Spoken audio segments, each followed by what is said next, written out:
Hola, aquí Made Up of Stardust con una duda estúpida. ¿Quién es el malo de la Biblia? Me explico. Sé que cualquier cristiano, judío, musulmán o incluso gente que no tenga mucha relación con las religiones abrámicas, pero sepa de lo que van, responderá al momento que el malo es el diablo, pero... ¿cuánto de cierto hay en eso? Vale, en primer lugar quiero dejar algo bien claro. Yo no creo en dioses ni diablos. Para mí son personajes literarios, y aunque hablaré de ellos y de cuál es el malo, lo haré siempre como lo haría si estuviésemos hablando de Voldemort y Harry Potter.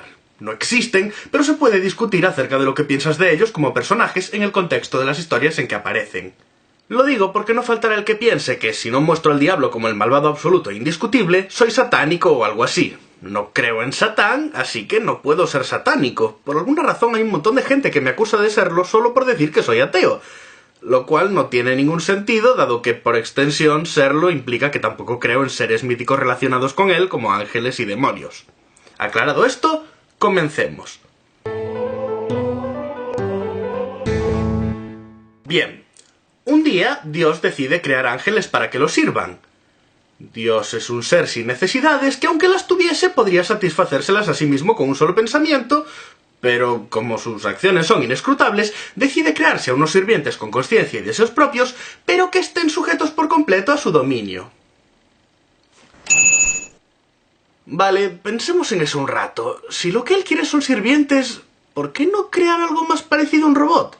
Ya sabéis, algo que cumpla las funciones que quieres, pero que carezca de anhelos personales. Porque siempre que una conciencia es libre, sufre al no estarlo el cuerpo del que forma parte. La única razón por la que alguien querría ser sirviente es por una remuneración o por una devoción malsana. Por tanto, Dios, si no quería hacer sufrir a otros, podía o bien crear seres sin consciencia que no fuesen a sufrir por su esclavitud, o seres que lo amasen por naturaleza y lo sirviesen por gusto. En su lugar, crea conciencias aleatorias, cada una de las cuales tiene sus diferentes deseos y aspiraciones, pero les obliga a servirlo a todas por igual. Y sigo sin entenderlo, ¿servirlo en qué? ¿Los tenía todo el día arrodillados alabándolo o inventaba necesidades que no tenía para que se las cumpliesen, como hambre o sed? Ahora tenemos, por voluntad divina, a toda una especie de seres conscientes, los ángeles, que están esclavizados bajo las órdenes de un gobernador no electo que no vela por el bienestar de dichos ángeles ni se interesa lo más mínimo por sus deseos. Entre ellos hay uno que destaca, Lucifer, cuyo nombre sugiere que es quien trae la luz. Lucifer es creado por Dios con la intención de que sea el ángel más bello e inteligente de todos, el ángel perfecto, por decirlo así, ¿cierto? Pues no. Es verdad que lo crea bello, listo, etc., pero si Dios quiere un ángel perfecto, no querrá que este ángel le desobedezca. Y si crea un ángel con el poder mental lo suficientemente grande como para cuestionarse el orden jerárquico y rebelarse, entonces solo podemos suponer que el Dios todopoderoso y omnisciente quería que lo desobedeciesen, o si no quería que lo desobedeciesen y aún así pasó, carece de omnisciencia y omnipotencia. Dejando esto a un lado, Lucifer se encuentra en el meollo de este asunto. Es un ángel lo suficientemente listo como para darse cuenta de que tener a toda una especie esclavizada sin motivo, ignorando sus deseos y sin reconocérseles derecho alguno, es injusto. El artífice de dicha injusticia es un ser que todo lo puede hacer, pero aún así decide no otorgar la felicidad que conlleva la libertad a los ángeles y en su lugar los mantiene bajo un yugo que no necesita conservar, porque solo podemos suponer tenerlos así lo hace disfrutar por alguna razón. Pero ¡hey! Sus caminos son inescrutables, ¿no? Grandes hombres a lo largo de la historia han visto oprimidos a sus respectivos pueblos y se han rebelado contra los gobiernos que los atormentaban.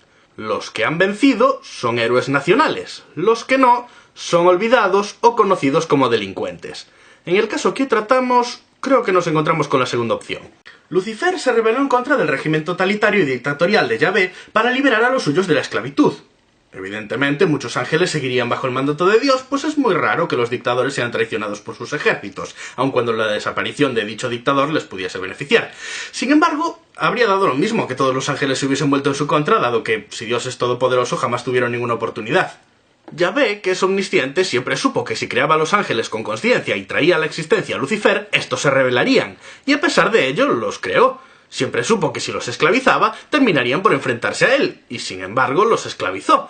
¿Cuáles eran realmente sus intenciones? ¿Tener a un grupo de conciencias sufriendo por falta de libertad y de paso poder torturar a las que osasen pedir aquello que hoy nosotros damos por hecho? Porque, no lo olvidemos, nosotros tenemos democracia y hemos abolido la esclavitud. El gobierno que Dios ejercía sobre los ángeles no se ve hoy en día ni en las peores dictaduras militares tercermundistas. Podemos decir, con total probabilidad de acertar, pues, que Yahvé habría sido el peor gobernante de todos, pues su reino al completo estaría dedicado a satisfacer necesidades que no tiene. Es decir, esclavizaba porque sí, no por comodidad, como lo hicieron otros malos reyes que, si bien no deben justificarse, al menos tenían una razón mejor que la de Yahvé para hacerlo. La historia en sí no tiene mucho sentido, pero volvamos al tema que debemos tratar. ¿Quién es el malo? Para dilucidarlo, podemos empezar por eliminar participantes con el concepto contrario. ¿Alguno podría ser bueno? Por un lado, tenemos a alguien que, al ver que sus semejantes se encontraban en una situación que a nosotros nos parece aberrante cuando nos ocurre a los humanos, decide enfrentarse al poder establecido para cambiar las cosas. No es algo que implique necesariamente que quien lo hace sea bueno, pero desde luego no es una actuación excluyente de la bondad. Recordemos, no existía ningún mecanismo social o legal que permitiese a los ángeles cobrar algún tipo de derecho, ya que eran esclavos, así que la revolución parece lógica y una acción compatible con alguien bueno. Del otro lado, tenemos a un esclavizador que quiere, no necesita, quiere que la gente lo adore sin importarle el bienestar de quienes lo hacen, y cuando las conciencias que ha estado oprimiendo deciden pedir lo que les corresponde como tales, no piensa ni por un momento en concederles derechos, sino que se toma la molestia de crear un lugar donde se sufre lo indecible para castigarlos eternamente por, recordemos, reclamar algo que nosotros consideramos derechos básicos innegables. Así pues, ¿alguno podría ser bueno? El primero no ha demostrado ser bueno, pero tampoco malo, por tanto existe la posibilidad de que sea cualquiera de las dos. El segundo, sin embargo, se ha cerrado la puerta de la bondad. No solo tiene la culpa de que otros sufran, y la tiene a propósito, sino que cuando estos intentan dejar de sufrir, él los hace sufrir todavía más, de nuevo, sin la menor necesidad de hacerlo, más allá de que le apetezca. Si tuviese que decidir ahora, sin duda elegiría a Lucifer como el bueno, por defecto, pero tenemos más historia que analizar, por lo que debemos seguir a ver si Dios hace algo que lo redima o algo resultan ser igual de malos. Tras el fiasco de los ángeles, sin haber aprendido mucho, Dios crea una nueva clase de conciencias, esta vez en un mundo físico que se toma la molestia de crear porque sus caminos son inescrutables, supongo, pero con una diferencia, algo sí ha aprendido. Que Lucifer, el más inteligente de los ángeles, se había revelado debido a su intelecto superior, que le había permitido darse cuenta de lo injusto de la situación. Por eso, al ser humano lo crea inconsciente, le da tareas inútiles como nombrar a los animales para tenerlo ocupado y que no piense en nada más complicado que adorarlo, pero no logra evitar la tentación de castigarlos. No han hecho nada y no tienen conocimientos. Pero eso mismo puede ser el motivo del castigo. Yahvé crea, porque sus caminos son escrutables, un árbol que da un fruto que concede el conocimiento, y le dice al hombre que si lo come, morirá. En el caso de que ese ser que no sabe lo que es el bien y el mal desobedezca, cosa que no tiene razón para no hacer dado que no sabe distinguir del bien y el mal, Dios podrá castigarlos. Pero no quiero ser injusto, porque a lo mejor todo esto no estaba planeado de antemano. Quizás Dios no es omnisciente y simplemente cometió el error de colocar ahí ese árbol sin saber lo que ocurriría y, por pura incompetencia, dejó dicho árbol sin vigilancia, pues tampoco es ubicuo, y que lo comiesen no fue del todo culpa suya. En ese caso la culpa es del diablo y él es el malo, ¿no? Pues tampoco. ¿Cuál es, en realidad, la maldad que comete Lucifer, si es que en verdad fue él, al decir a Eva que coma del árbol del conocimiento porque Dios les había mentido y en realidad no morirán? Si Dios aprendió de la experiencia anterior que la inteligencia permite a los esclavos darse cuenta de su situación y por tanto querer libertad, también debió hacerlo el diablo, quien lo experimentó de primera mano. Así que ese malvado que nos costó el Edén, en realidad lo que hizo fue arriesgar el pellejo escapando de su prisión con la única intención de darnos el poder para salvarnos del yugo del superdictador mágico que esclavizó a los suyos. ¡Qué malvado! Nos permitió distinguir las cosas que están bien de las que están mal, entre ellas la esclavitud a la que estábamos sometidos por el gobierno de Yahvé. Y por eso simplemente no puedo ver a Lucifer como el malo del cuento. No sé cómo. A mí me parece la historia de un héroe revolucionario caído que, con su último esfuerzo, realiza el acto desinteresado de dar a una especie ajena la clave de la libertad. Pero contada por el esclavizador. Pensadlo. Si vosotros fueseis el tirano vencedor, ¿qué historia aparecería en los libros? ¿La de vuestra maldad? ¿O la perversión de la verdad que convierte al héroe en delincuente por el mero hecho de oponerse a lo que él consideraba maligno?